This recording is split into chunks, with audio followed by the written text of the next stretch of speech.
Bonjour à tous, bienvenue dans ce Digital JT d'Anews Mobility, aujourd'hui multisectoriel, un JT que j'ai le plaisir, comme d'habitude, de présenter avec Eva Marin. Bonjour Eva. Bonjour Yves, bonjour à tous. Alors, première actu, Tesla et la conduite autonome, un vrai serpent de mer européen. La conduite entièrement autonome supervisée, comme la nomme désormais Tesla en outre-Atlantique, arrivera-t-elle bien en Europe en 2026 ? Rien n'est moins sûr. Le constructeur qui a vu ses ventes chuter fortement, notamment en Europe, au point d'arrêter la production de ses deux plus gros modèles, se rabat désormais sur la vente de racks de batteries, ses robots Optimus et la conduite autonome. Attendu déjà fin 2022, promis fin 2024, puis en septembre 2025, le FSD ou Full Self Driving, soit la conduite autonome, a été finalement annoncé en Europe pour le mois de février 2026, autant dire aujourd'hui. Entre-temps, Tesla a cherché à obtenir une approbation de la part de l'agence gouvernementale néerlandaise qui régule le secteur automobile dans l'espoir de voir s'ouvrir la porte de tous les États membres européens. Dans l'intervalle, pas moins de 17 pays ont servi de terrain de jeu sur plus d'1 million de kilomètres et pendant toute une année pour tester le fameux FSD en version bêta, notamment la France et à la place de l'Étoile. Reste néanmoins que la Convention de Genève veille en obligeant toujours à ce qu'un conducteur soit derrière le volant, sait-on jamais. Va-t-on bientôt voir voler un avion chinois dans le ciel européen ? C'est désormais envisageable. Depuis novembre, 2 pilotes d'essai de l'Agence européenne de la sécurité aérienne effectuent des vols de vérification sur le C919 au départ de l'aéroport de Pudong à Shanghai. L'appareil testé est un monocouloir développé par le COMAC, conçu pour s'attaquer directement au dupole Airbus-Boeing sur le segment des moyens courriers, aujourd'hui dominé par l'A320 et le 737. Entré en service sur le marché domestique chinois en mai 2023, l'appareil transporte déjà aujourd'hui plusieurs millions de passagers.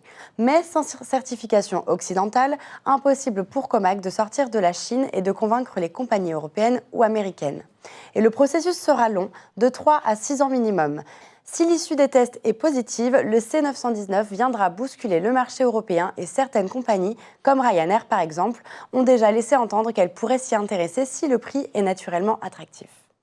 Elon Musk toujours fixe enfin une date pour son fameux robot Optimus. Elon Musk a affirmé que Tesla pourrait commencer à vendre ses robots humanoïdes Optimus au grand public d'ici la fin de l'année 2027. Selon lui, les robots seraient alors suffisamment fiables et sûrs pour quitter les usines et s'inviter dans bien d'autres usages. Mais avant d'envisager une diffusion plus large, Tesla teste déjà ses Optimus dans ses propres sites industriels. La Gigafactory d'Austin, au Texas, ouverte en 2022, va ainsi servir de terrain d'entraînement en conditions réelles. Optimus y sera confronté à des cadences industrielles, à des flux continus de pièces et à la cohabitation avec des humains. Pour Tesla, l'enjeu est de vérifier que le robot peut s'intégrer sans perturber la production et d'identifier les tâches réellement automatisables à court terme. Elon Musk affirme aujourd'hui qu'il y aura un jour plus de robots que d'êtres humains et que chacun de nous pourra disposer de son propre robot humanoïde. Toujours selon lui, Optimus sera capable d'exécuter presque n'importe quelle tâche avec des applications allant de l'industrie aux soins médicaux. Nous verrons bien si ces dires se vérifient et surtout à quel prix. L'air de rien, on respire désormais mieux en France. Avec la mise en œuvre depuis plusieurs années de stratégies et de plans d'action dans différents secteurs d'activité au niveau européen, national et local, les rejets de polluants dans l'air ont diminué et la qualité de l'air s'est améliorée en France. En 2023, plus de 8 milliards d'euros ont été investis dans la protection de l'air avec plus de 20% d'augmentation par rapport à 2022. Toutefois, les normes réglementaires de qualité de l'air fixées pour la protection de la santé humaine sont dépassées dans certains territoires, en particulier pour le dioxyde d'azote, les particules de diamètre inférieur ou égal à 10 micromètres et l'ozone. En 2024, plusieurs agglomérations sont ainsi concernées sur l'un ou plusieurs des paramètres. Chez l'enfant, 12 à 20% des nouveaux cas de maladies respiratoires, soit 7 000 à près de 40 000 cas selon les maladies, sont attribuables chaque année à l'exposition aux particules fines de diamètre inférieur ou égal à 2,5 micromètres ou au NO2 d'origine humaine. Chez l'adulte, cela représente entre 7 et 13% des nouveaux cas de maladies respiratoires, cardiovasculaires ou métaboliques, soit 4 000 à 78 000 cas selon les maladies. Donc maintenant, quelques brèves, Eva, et notamment chez OpenAI. Tout à fait. Atlas, le nouveau navigateur d'OpenAI, déjà dans le viseur des experts en cybersécurité. Lancé par OpenAI, le navigateur Atlas suscite déjà la méfiance des analystes et spécialistes en cybersécurité. Présenté comme un navigateur intelligent capable d'automatiser les tâches sur le web grâce à l'intelligence artificielle, il soulève de sérieuses inquiétudes quant à la sécurité des données et la vulnérabilité des entreprises face aux attaques. Disponible uniquement sur macOS pour l'instant, il promet de transformer la manière d'interagir avec Internet, réserver un voyage, modifier un document en ligne ou effectuer un achat, le tout sans intervention humaine directe. Mais selon plusieurs chercheurs en cybersécurité, Atlas serait vulnérable à une faille qui consiste à cacher des instructions malveillantes dans une page web que l'IA exécuterait sans distinction entre une commande légitime et un texte piégé. L'agent pourrait, à l'insu de l'utilisateur, ouvrir des mails, copier des mots de passe ou encore exfiltrer des données sensibles. Et OpenAI elle-même reconnaît que les attaques par injection de commandes restent un problème de sécurité non encore résolu pour l'instant. Un sujet dont on reparlera nécessairement. OpenAI toujours donc travaillerait en secret sur une IA capable de composer de la musique. Selon un article de The Information, OpenAI ne compterait pas se limiter à la génération de textes, d'images, de vidéos, mais pourrait aller encore plus loin dans le monde du cinéma et de la musique. Un projet qui s'inscrirait dans la continuité de ces modèles multimodaux et qui pourrait bouleverser le paysage de la création sonore en ligne. Pour cela, OpenAI collaborerait actuellement avec des étudiants de la célèbre Juilliard School de New York pour annoter des partitions musicales destinées à entraîner un futur modèle génératif. L'outil pourrait alors être utilisé pour composer des bandes-sons pour des vidéos, créer un accompagnement instrumental pour une voix déjà existante ou encore générer de nouveaux morceaux à partir de prompts textuels. De quoi chahuter encore un peu plus les droits d'auteur, la propriété intellectuelle et les modes de rémunération des artistes. Teams sera bientôt où vous êtes. Teams sera ainsi bientôt capable d'indiquer dans quel endroit se trouvent les collaborateurs d'une organisation, à condition qu'ils soient connectés au réseau Wi-Fi de leur entreprise. Dans la pratique, cela signifie que dès qu'un utilisateur se connecte au réseau interne, Teams pourra actualiser automatiquement son emplacement.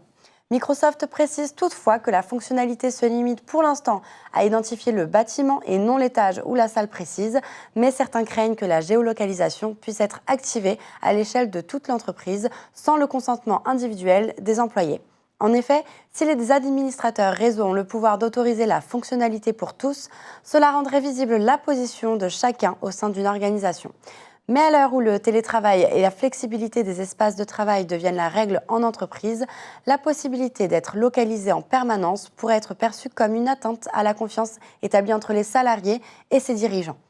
Mais dès qu'il est question de traçage ou de localisation, le sujet fait logiquement et légitimement débat. Alstom va remplacer les métros d'une métropole nord-américaine, en l'occurrence Toronto. Décidément, c'est un début d'année très porteur pour le groupe français Alstom. La société tricolore a en effet signé 2 contrats successivement au Canada et en Allemagne. Le premier d'entre eux a été conclu à Toronto, où la compagnie va fournir 70 rames de 6 voitures chacune au métro de la ville pour un coût total de 2,3 milliards de dollars canadiens, environ 1,4 milliard d'euros. Cerise sur le gâteau, ce deal inclut 150 rames supplémentaires en option. À noter qu'Alstom compte déjà 5 grands sites industriels et 5 000 employés travaillant au Canada sur un effectif total de 86 000 salariés. En Allemagne, maintenant, l'industriel français va fournir 26 trains régionaux Coradia Max supplémentaires au Land de Bade-Württemberg. Il s'agit d'une option sur un deal datant de mai 2022 pour la livraison de déjà 130 trains du même type pour 2,5 milliards d'euros. Le montant du présent contrat est de 500 millions d'euros, tandis qu'Alstom assurera encore la maintenance jusqu'en 2055. On va passer à quelques données chiffrées maintenant, Eva. L'assurance automobile, une branche en tension. D'après le dernier rapport du SRA, Sécurité et Réparation Automobile, le prix des pièces détachées a augmenté de plus de 3,2% et le coût moyen des réparations de plus de 4,1% sur les 12 derniers mois.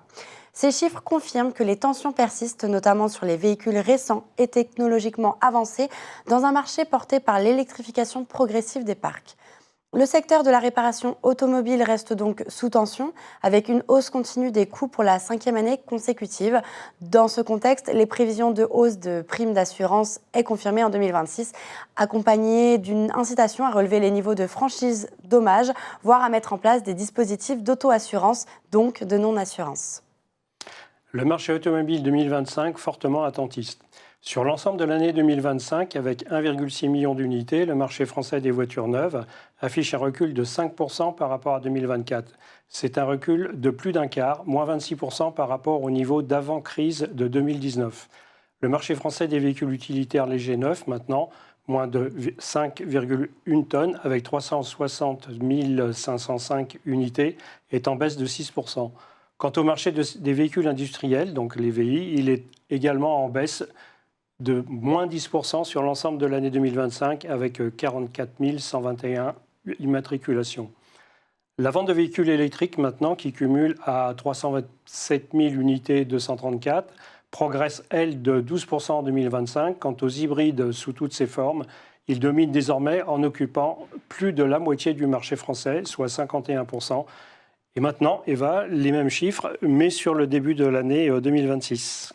Le marché automobile en baisse historique en janvier 2026, avec une baisse de 6,5% par rapport à janvier 2025. Le marché français, pour le premier mois de l'année 2026, s'inscrit dans la tendance baissière qui s'est déjà profilée tout au long de 2025. Le marché des véhicules utilitaires légers neufs, moins de 5,1 tonnes, affiche également sur le mois du recul de 31% par rapport à l'avant-Covid. Quant au marché des véhicules industriels, avec 3 508 immatriculations, il affiche un recul de 7% sur un an. Enfin, les importations made in China sur le marché européen continuent d'augmenter de plus de 30% et représentent désormais 7,4% du marché VP en Europe.